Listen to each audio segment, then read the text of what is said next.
আসসালামু আলাইকুম। প্রিয় শিক্ষার্থীবৃন্দ, তোমাদের সকলকে আমার চ্যানেলে স্বাগতম জানাচ্ছি। আমরা এখন তোমাদের গণিত বইয়ের পৃষ্ঠা 13 নম্বর থেকে অঙ্ক করা শুরু করব। এখানে দেওয়া আছে নিচের ছবির মতো 5টি নম্বর কার্ড তৈরি করি এবং সেগুলো দিয়ে যত বেশি সম্ভব সংখ্যা তৈরি করি। তৈরি করা সংখ্যাগুলো খাতায় লিখি। কার্ডগুলো বিভিন্নভাবে সাজিয়ে সংখ্যা তৈরি করা যাক। এখানে দেখো অনেকগুলো কার্ড দেওয়া আছে। এই কার্ডগুলো দিয়ে আমরা কি করব? সংখ্যা তৈরি করব।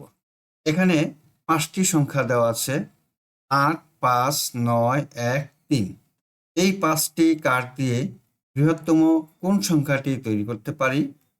এই 5টি কার্ড দিয়ে ক্ষুদ্রতম কোন সংখ্যাটি তৈরি করতে পারি? এই সংখ্যাগুলো দিয়ে আমরা বৃহত্তম এবং ক্ষুদ্রতম সংখ্যা তৈরি করতে হবে। বৃহত্তম সংখ্যা হলো প্রথমে বড় থেকে শুরু হয়। এখানে সবচেয়ে বড় হলো সংখ্যাটি 9। তাহলে আমরা বৃহত্তম সংখ্যাটি লিখি 9, 8, 5, 3, 1। বৃহত্তম সংখ্যাটি তৈরি করা হলো। এবার ক্ষুদ্রতম সংখ্যা। ক্ষুদ্রতম সংখ্যা ছোট থেকে শুরু হয়। তাহলে এখানে লিখি 1, 3, 5, 8, 9। আমরা বৃহত্তম এবং ক্ষুদ্রতম সংখ্যা তৈরি করলাম। একটি কার্ডের অঙ্ক 0 হলে বৃহত্তম ও ক্ষুদ্রতম সংখ্যা কিভাবে তৈরি করব?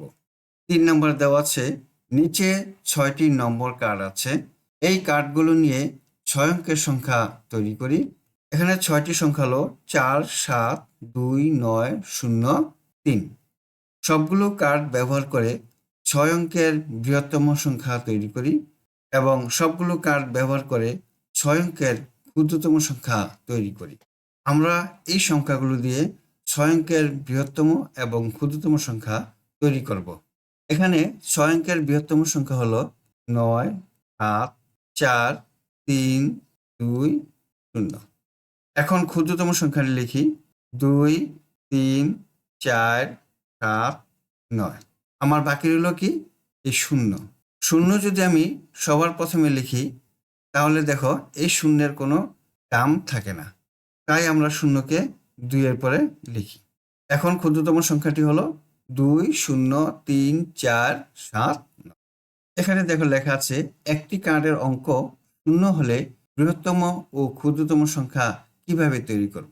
হ্যাঁ, ঠিক বলেছ, 0 শুরুতে বসানো যাবে না। বৃহত্তম সংখ্যাটি হলো 9, 7, 4, 3, 2, 0 এবং ক্ষুদ্রতম সংখ্যাটি হলো 2, 0, 3, 4, 7, 9। আমরা এই বৃহত্তম ক্ষুদ্রতম সংখ্যাটি ইতিপূর্বে তৈরি করেছি। এ ব্যাপারে আমরা পরস্পরের সঙ্গে মত বিনিময় করি এবং আলোচনা করে নিয়মগুলো খুঁজে বের করি। চলো অন্য শিক্ষার্থীদের মতামত শুনি। বৃহত্তম সংখ্যা তৈরি করার জন্য আমাদের বড় অঙ্কটি সবার প্রথমে এবং দ্বিতীয় বড় অঙ্কটি দ্বিতীয় স্থানে বসাতে হবে। হ্যাঁ, অবশ্যই এভাবে অঙ্কগুলো বড় থেকে ছোট ক্রমে সাজানো হয়েছে, যেমন 9, 7, 4, 3, 2, 0। এখানে দেখো ক্ষুদ্রতম সংখ্যা তৈরি করে দেওয়া আছে, যেটা আমি তোমাদেরকে বলেছিলাম যে প্রথমে 0 লেখা যায় না। 0, 2, 3, 4, 7, 9 হবে না। সঠিক সংখ্যাটি হবে 2, 0, 3, 4, 7, 9। শিক্ষার্থী বন্ধুরা, আশা করি তোমরা আজকের অঙ্কগুলি বুঝতে পেরেছো। তোমরা এই অঙ্কগুলো বাসায় বেশি বেশি প্র্যাকটিস করবে, তাহলে অঙ্কগুলো খুবই সহজ মনে হবে। আজকে এই পর্যন্তই। দেখা হবে পরবর্তী ভিডিওতে। তোমরা সকলেই সুস্থ থাকো, ভালো থাকো এই কামনা। আল্লাহ হাফেজ। আসসালামু আলাইকুম ওয়া রাহমাতুল্লাহ।